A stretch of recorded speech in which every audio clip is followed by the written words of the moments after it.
attention is on phenomena. As long as your attention is on phenomena, phenomena will suck you in. It will. That's the rule. You look at a girl, the girl sucks a young boy. He falls in love.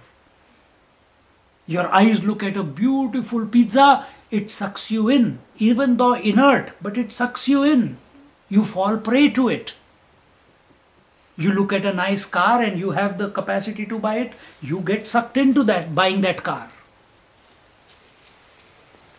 That's the nature of phenomena. The Maya is most, wondrous. Maya is most wondrous. As long as these senses are functioning and the mind is functioning. If it thinks about the world, the variety, it will catch you. Before you know it, it will catch you.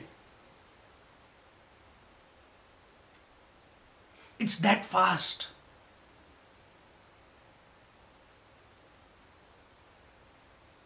Initially, humongous effort, with faith, with devotion, with understanding, has to be put in order to come to this essential nature of ours. And what is that essential nature? Vishuddham kevalam jnanam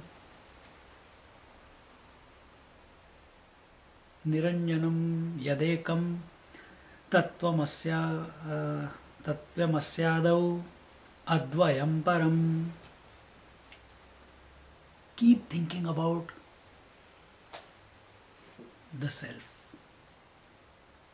Then it will suck you in. Mind has to be sucked in somewhere. Either it gets sucked into the world, or it gets sucked into the self. There's only two possibilities.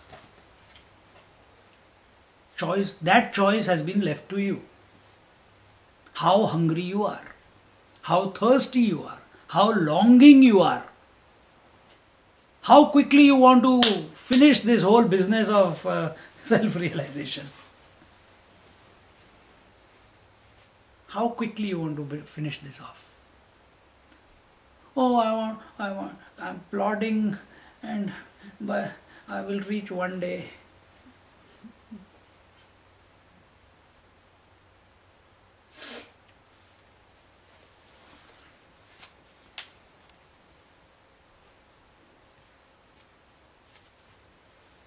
If the rope continues to see the snake as other than itself, then the final stage of non-dual experience is not reached. If the water sees that there is something called waves, that means, now I'm just expanding this. A wave is like an individual and it is wanting to realize. What is the realization for a wave? To know it is water. What is the experience of water? That I alone am, isn't it? This is the experience of water.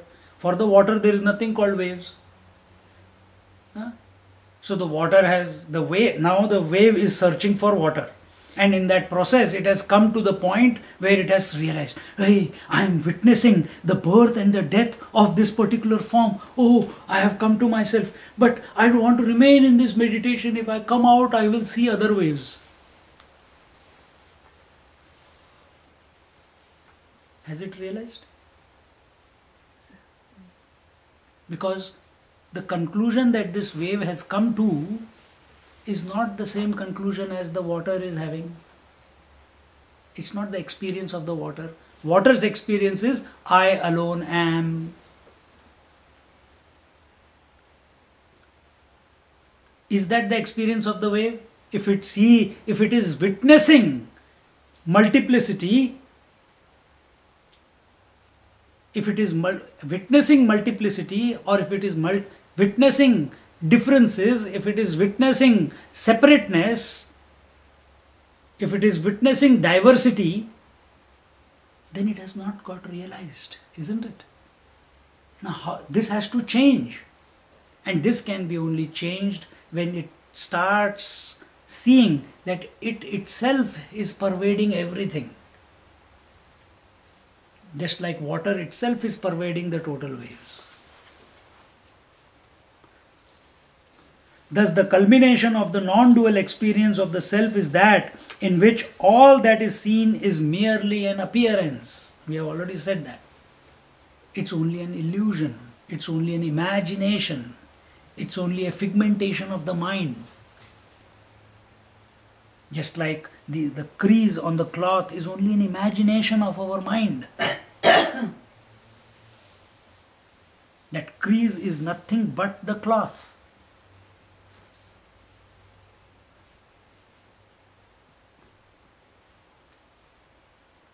Here the Tvam-pada Shodhana, that is the approach to reality from the perspective of individual self of the sadhaka, is complete. Till this point, to come to this point, is the contemplation. I am not the body, I am not the breath, I am not the mind, I am not the intellect, I am the witness. And the witness is come now, instead of saying I am the witness and then going into Nirvikalpa Samadhi, it is this witness is thinking that, hey, I am only pervading all the waves and all the names and forms. It has come to this. Till here it can think about that. What are the 5 sheaths that we have? Gross body, vital air sheath, the mental sheath, the intellectual sheath, and the bliss sheath. Now we are not going into bliss sheath. In Vedanta we bypass the bliss sheath.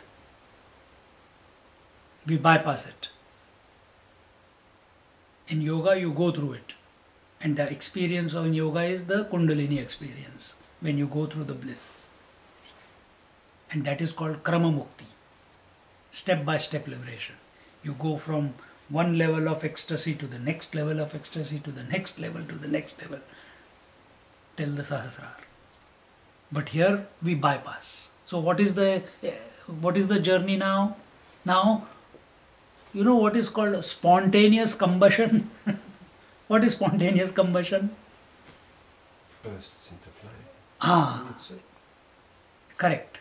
Burst into flame.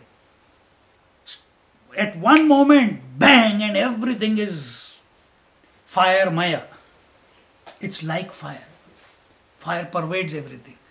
Exactly like that.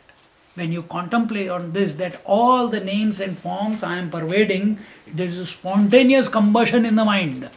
And the self, suddenly the direct experience that self is pervading all the names and forms becomes your immediate direct experience. Aparoksha anubhuti.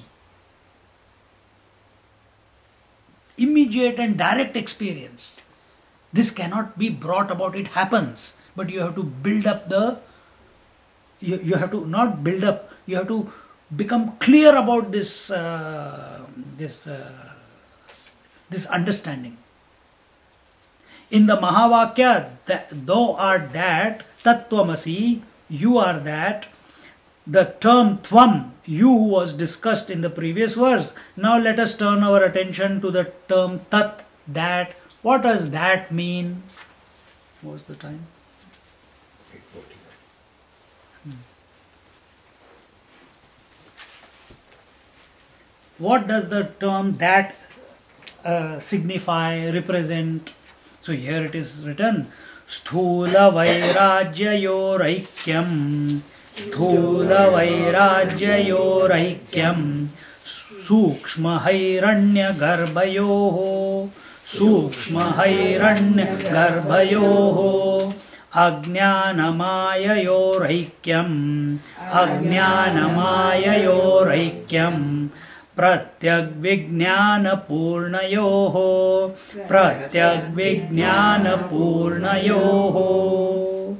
The identity between the individual gross body and the total gross body, the individual subtle body and the total subtle body, the individual ignorance and the total ignorance known as Maya, and the individual self and the one self of all.